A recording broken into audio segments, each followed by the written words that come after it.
wash my clothes and make breakfast. The words sliced through the quiet morning like a command from a queen who mistook borrowed walls for her own kingdom. My name is Clara Monroe. I'm 31, CFO of a design firm in Chicago.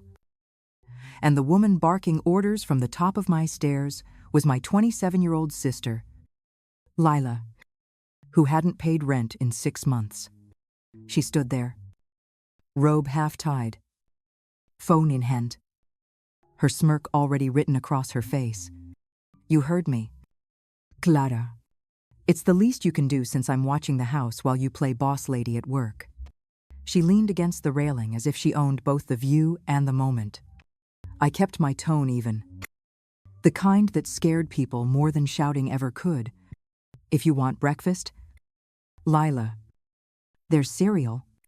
You can handle it.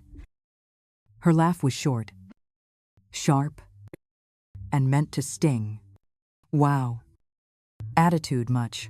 Maybe if you weren't single, you'd understand family better. The jab hit an old bruise, not because it hurt, but because it echoed our mother's favorite accusation: success equals selfishness. Lila knew exactly where to aim. I met her Gaza, calm and deliberate. And for the first time that morning, she blinked first. Inside, I poured my coffee slowly, watching the steam rise like restraint itself. Lila hummed upstairs, off-key but smug, moving through my space as if she belonged there. 6 months ago, I'd let her move in after another one of her transitions. 6 months of empty promises, unwashed dishes, and late-night phone calls to Dad about how I'd changed. What she didn't know was that this morning marked the start of her last week here. I checked my phone. A new message glowed on the screen. Family dinner tonight. Be there. No excuses. Dad never texted, he summoned. I could already hear the setup forming in Lila's voice when she'd tell him her side first. I smiled to myself, calm as ever. Tonight wouldn't be her performance. It would be her reflection. By 6 o'clock, the sky had turned that deep orange that always feels more like a warning than a sunset. Lila spent the afternoon parading around the house in one of my silk robes, humming loudly as if preparing for an audience. She called it family dinner. But I knew better. It wasn't dinner, it was trial night. And Dad would be the judge she'd already charmed. In the car, silence stretched between us like glass. Lila scrolled through her phone, smirking at nothing in particular. Just so you know, she said without looking up. Dad's siding with me. I didn't bother asking for what. She answered anyway. About you being selfish. You don't visit enough. You think money replaces family.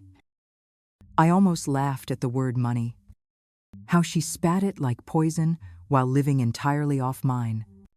The road curved through old maples, their branches skeletal in the dusk, and I let her words fade into the hum of the engine. Lila always needed an audience, and silence was my best rebellion. Still, every sentence she rehearsed now was one she'd repeat tonight with tears. If necessary, Dad was waiting on the porch when we pulled up, arms crossed, his expression already softened by Lila's charm. You two took your time, he said, his smile warm for her but cool for me. Inside, the table was set with Mom's old china, candles flickering like we were honoring ghosts instead of eating dinner. Mom moved quietly between us, arranging napkins, pretending not to feel the tension pressing down on every plate. We sat. Lila leaned back in her chair, perfectly poised, like a lawyer waiting for her cue. Dad began with a sigh that sounded rehearsed. Your sister tells me you've been distant. Clara, that you've forgotten where you came from? I smiled politely and answered. Did she also tell you she hasn't paid rent in 6 months? Lila's fork froze midair. Wow, she muttered, Her tone, a mix of outrage and disbelief. Bringing money into family talk, typical. Dad frowned, shaking his head. Clara. She's your sister. Family isn't about keeping score.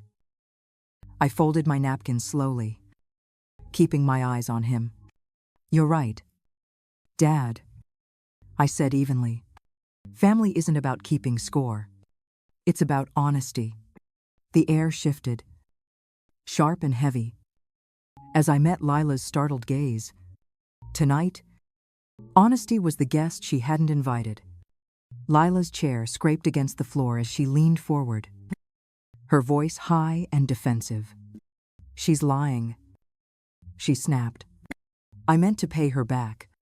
She said it was fine. Dad's gaze flickered between us. Confusion already, softening into disappointment. He wanted to believe the version of his daughter who cried, not the one who stayed calm. I reached into my bag, unlocked my phone, and placed it in front of him. On the screen were 6 identical transfers, each labeled Rent, Lila. The room went silent, except for the faint hum of the chandelier. That's not what it looks like, she said, her tone trembling between anger and panic. Dad's brow furrowed. You told me you were paying her back. Lila. She crossed her arms. A desperate shield. I said I would. She doesn't need the money anyway. Her words landed like a slap, casual, entitled, and hollow. I kept my tone even. I said I'd help until you got back on your feet. That was 6 months ago. The silence that followed was thick enough to touch. Mom appeared in the doorway, drying her hands on a towel. Sensing the shift in air, Lila turned to her like a child, seeking backup. She's twisting everything. She always does this to make me look bad. I met Mom's eyes, steady and unflinching. Then maybe she should explain this next part. I swiped to a photo Lila posing beside my car. Captioned online, "Early birthday gift from my generous sister." Dad stared at the screen, his expression darkening. You bought her a car? No, I said calmly. She borrowed it and posted that. For a moment, he didn't speak. Then his voice dropped. Why would you do that? Lila, it was just a joke, she stammered, her voice cracking. I didn't think anyone would take it seriously. I folded my hands on the table.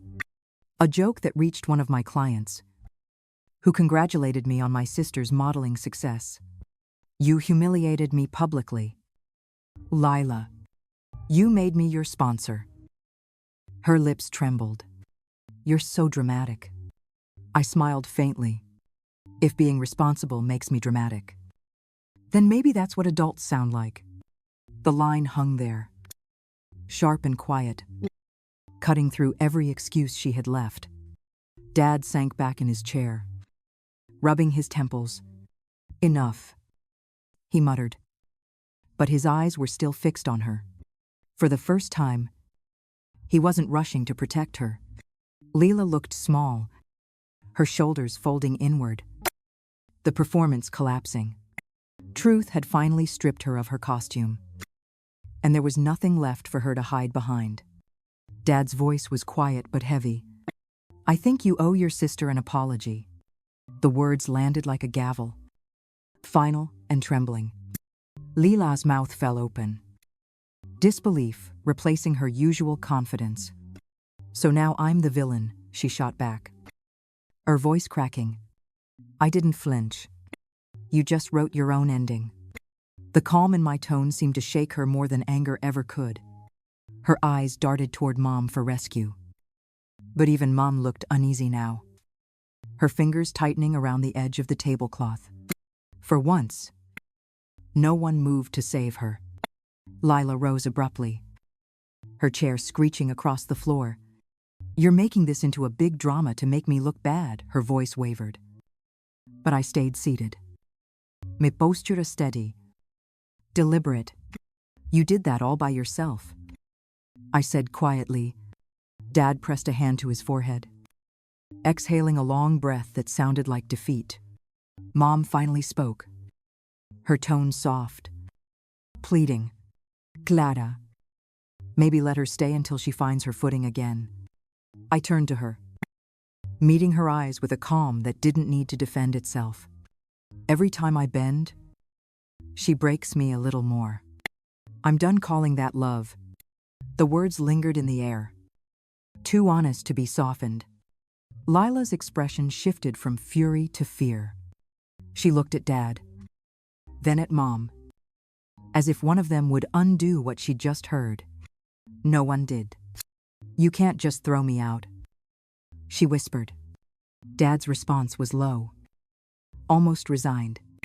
She means it. Lila. The silence after that was deeper than shouting ever could be. I pushed my chair back slowly, folding my napkin on the table with precision. This isn't revenge, I said evenly. It's rent and reality finally due. The candle flames flickered, casting her face in uneven light. And for a moment, she looked like the child she used to be before entitlement hardened into habit. Then she stormed toward the door, muttering something I couldn't hear, her footsteps echoing through the hallway like a storm moving out to sea.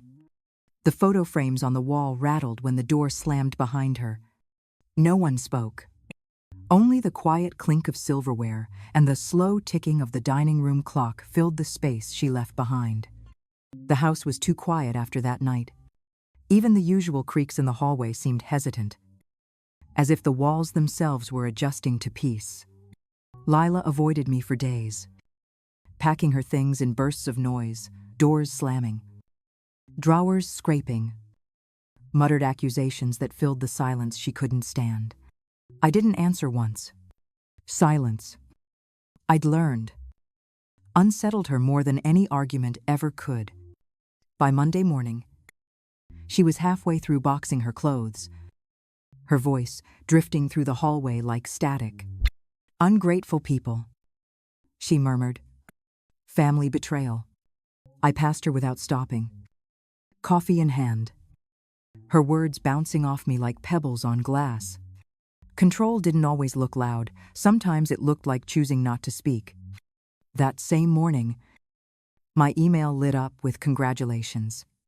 The Seattle contract worth $200,000 was officially signed. The same deal Lila once called pretend when she mocked my work. I stared at the numbers for a long moment. Not with pride, but with a quiet kind of justice. She'd spent months calling me cold for caring about success. Now success was the only warmth left in the room.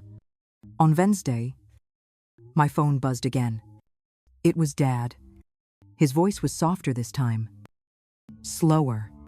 She's leaving tonight, he said. Just give her grace. Okay. I looked out the window at the rain streaking down the glass. Grace doesn't mean access, I answered. She'll have both when she learns respect. He didn't argue. For once, I think he understood. That evening, I found her at the door with her suitcase, wrapped in a coat too thin for the cold. Her eyes were red but dry, her voice trembling. Dad says you'll regret pushing family away. I met her gaze. Steady. No. Lila. I regret letting family push me down. For a second, she looked like she wanted to respond, but the words never came. The door closed behind her with a soft click, and the house fell still. I stood there for a long time, listening to nothing. No footsteps, no noise, just peace. Real and fragile. It wasn't victory. It was balance, and balance felt like power. I didn't have to prove. A month later, winter settled in for good. Chicago felt quieter than usual. The kind of cold that made everything seem deliberate. For the first time in years, my apartment felt like it belonged entirely to me. No borrowed energy. No echoes of resentment. The silence that once felt heavy now sounded like peace. The holidays arrived slowly, wrapped in gray skies and the smell of cinnamon candles. I hosted a small dinner for the people who mattered, my closest friends and Naomi Clark, my mentor. The table glowed with soft light, laughter rising like warmth against the frost outside. Naomi raised her glass, her smile calm but knowing. To boundaries, she said, the kind that become bridges, not cages. Everyone clinked glasses. I held mine a moment longer, letting her words settle. Boundaries had always felt like walls to me now. They felt like structure, like the reason the roof didn't cave in. For years, I had built safety for everyone else and called it love. This time, I built it for myself and called it balance. After dinner, I sat by the window with my laptop, reviewing the final paperwork for the Restart Fund. It was a small foundation my firm had agreed to sponsor programs helping women rebuild after family betrayal. The irony wasn't lost on me. I'd become exactly what I once needed, proof that rebuilding wasn't weakness, but survival with direction. Outside, snow began to fall, soft and relentless. The city lights blurred behind the curtain of white, and for a while, everything looked clean again. I thought about Lila, not with anger, just recognition. Some lessons take longer to learn when you've never had to face yourself. I wondered if she'd learned yet what accountability actually costs. Close to midnight, a knock echoed down the hallway. I hesitated before opening the door. Lila stood there, wrapped in a too-thin coat again. Her cheeks flushed from the cold. "I got the job you sent me," she said quietly, eyes searching mine. I nodded. "Congratulations." She hesitated, then whispered, "I'm sorry, Clara." I didn't rush to forgive. I just said, "Then, start by being kind to yourself. That's where it begins." She nodded, the first honest gesture I'd seen from her in years. When she turned to leave, the snow swallowed her footsteps. I closed the door gently, breathing in pine and quiet. Some stories don't end with forgiveness. They end with understanding, and sometimes that's enough. Thank you for watching until the very end. If this story spoke to you, please subscribe so you never miss what comes next. And if you carry a story of your own, I invite you to share it in the comments. Your voice matters here. Always.